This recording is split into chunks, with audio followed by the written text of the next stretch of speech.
What's up? Welcome back to the Metalhead Car Show. Today we are continuing our Cars and Pop Culture ranking series, which the last one we did on the 1981 Cannonball Run movie. Go check that out if you haven't.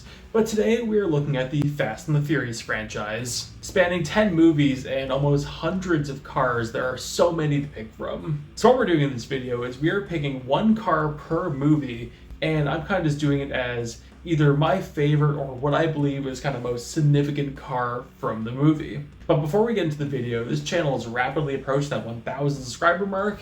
So if you enjoy what you see, stick around because there'll be a lot more content like this coming up in the future. But for now, let's get right into the video. So starting off in 10th place with Fast and Furious 10, and I'm posting nothing on this. This may seem like a lame cop-out, but honestly, I went through the full list of cars that were kind of relevant for the movie and nothing sticks out. I asked a few of my friends who also saw the movie, and they all said there is no cars from that movie that really stick out or are substantial in any form. So honestly, I'm skipping the 10th movie and going right to 9th place. So 9th place, and this is from Fast and Furious 5, and that is the twin SRT8 Chargers at the end of the movie. So the two SRT8 Chargers around the end of the movie were used for a heist scene and dragging a vault across the city. And it's a really cool scene in the idea of the choreographing of the cars. But I'm putting this pretty much at the bottom for the reasoning of these cars just kind of appeared out of nowhere. There's no story towards how they actually got them because they're not the Charger cop cars they had in kind of the middle of the movie. So because of how random they are, they're going at the bottom, but they are making the list because they are part of what is, in my mind, the coolest scene of the whole movie. In 8th place, and from the 9th movie, the Space Fiero. This may seem like a dumb one, but honestly, Space Fiero. That's what these movies have come to. The idea of getting one of the worst sports cars ever made and launching it into space is so goddamn funny to me, and there's no way I couldn't make the list. Even people who don't really care about these movies have heard about the Space Fiero at least once, and in my mind, that just gives it that little bit extra significance nothing else has, so it can't not make the list. In 7th place from the 8th movie, and that is the Lamborghini Murcielago. Now, it's a 2003 Lamborghini Murcielago driven by Tyrese Gibson's character, and the fact that this thing is used is hilarious. So in the movie, this is $1 million show car with a Veilside body kit on it, and he wants to use this for the ice scene at the end of the movie, which it is so wildly out of place, and in my mind that just gives it an extra little boost in front of everything else. And on a personal note, the Murcielago is like my favorite car ever, so I have to give it a little bit extra love in this because of that.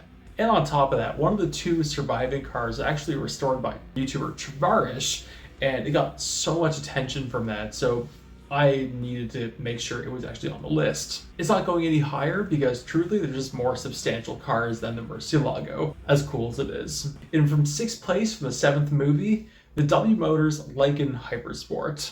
Now the Lykan Hypersport was kind of stored in an apartment building. They needed the car because it had a piece of the God's Eye in it. I apologize, it's been a little while since I've seen that movie. But from this car, they jumped it from building to building, which, as we know, that car can totally actually do.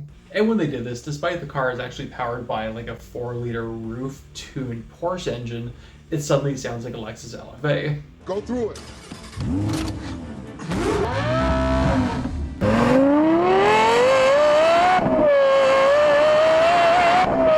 And Vin Diesel suddenly able to pick up the entire front end no problem. This is when the whole franchise started to go downhill for me. But nonetheless, the car had to make the list because there's almost no other scene in that movie that had such an impact on a lot of people in a, well, positive or negative way, like the Lykan jumping through the windows and going from building to building. So due to the pure ridiculousness of this, I think that movie gave the Lykan Hypersport a little bit of attention that it just didn't have originally. It needed to make the list. And in 5th place for the 4th movie, Paul Walker's blue R34 GTR Skyline. Now he's used his fair share of Skylines or Supras in almost every single movie, but the reason I'm getting this one is just the debate everyone had over it. But what he got in the movie, he got to do a undercover street racing mission, and he got to pick from like 20 or 30 some odd impounded JDM cars, and what he did was actually super cool. He went and picked like 4 or 5 Skylines and Nissan GTRs, and he said he wanted all of them, and he's having picking parts from each one to go build this car. Now, what made that cool is because everyone who saw it in my own little circle, everyone debated on which cars he picked what from, what engine he used, and this and that, and no other car in the movie got that attention. Yeah, there's a Lamborghini LM002 in the movie, there was David Freiberg's F-Bomb in the movie, like there's cool cars, don't get me wrong, but that one had the most discussion over it long term. Now in fourth place, the Nissan Skyline R34 GTR from Too Fast, Too Furious.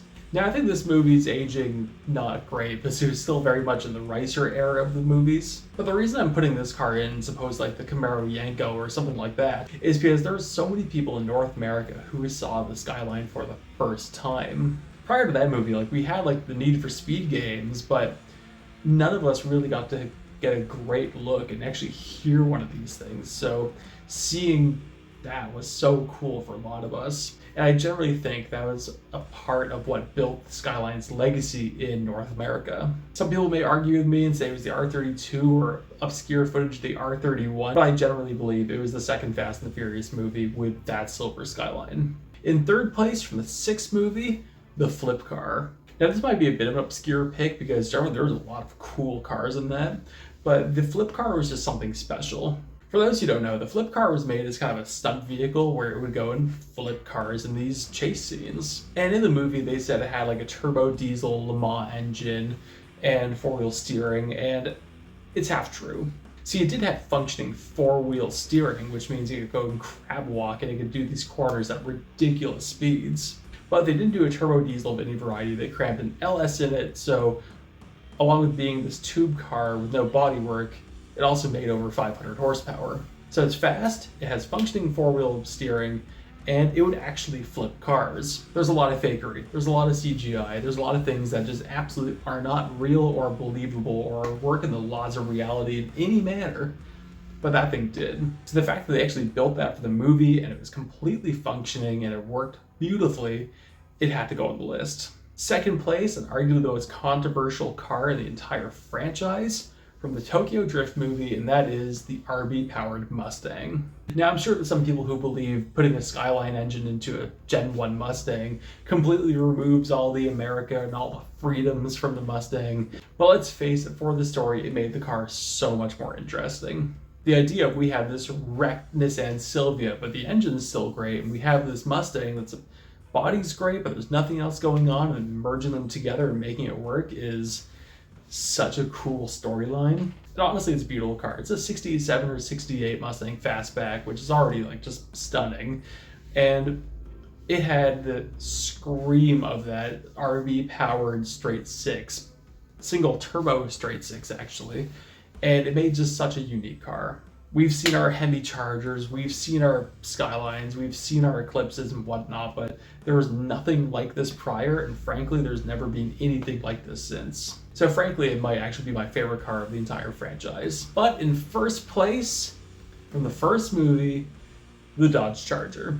No other car in the entire franchise has the legacy of the black 1970 Dodge Charger. So as I just kind of said, this was a black 1970 Dodge Charger RT that was completely gutted, full cage, with a 426 Hemi and a blower sticking out the hood. Fast and Furious numbers, it probably makes 1 million horsepower, but in the first movie they claimed it made like 900 horsepower and it would do 10-second quarter miles. Now, I mentioned the R34 Skyline twice for other movies, and I didn't really ever mention the Charger because the Charger just didn't really have the same effect in the other movies. In the first movie, it scared the shit out of him to go drive this thing just due to the history he had with it. As in every other movie, it was just in the movie the entire time. So in the first movie, that when he actually pulls it out at the end of the movie to that final chase scene and final drag race, it's kind of a big deal, the fact that it's on the road moving. And yes, it did fake wheelies and it did a burnout whilst doing a wheelie, which doesn't make sense and it's not really doable. And it had the little assistant to do the wheelies, but nonetheless, this thing's cool. I think other than like Tokyo Drift, it's been like every single movie one way or another. It's the most important car of the entire franchise, which is why it's in first place. But I want to know, what do you think? Do you agree with my list? And if not, what is your favorite car from the Fast and Furious franchise? Let me know in the comments. Thank you all so much for watching. Like, subscribe if you enjoyed what you've seen. I post Tuesday, Thursday, and Sunday, and I'll see you later.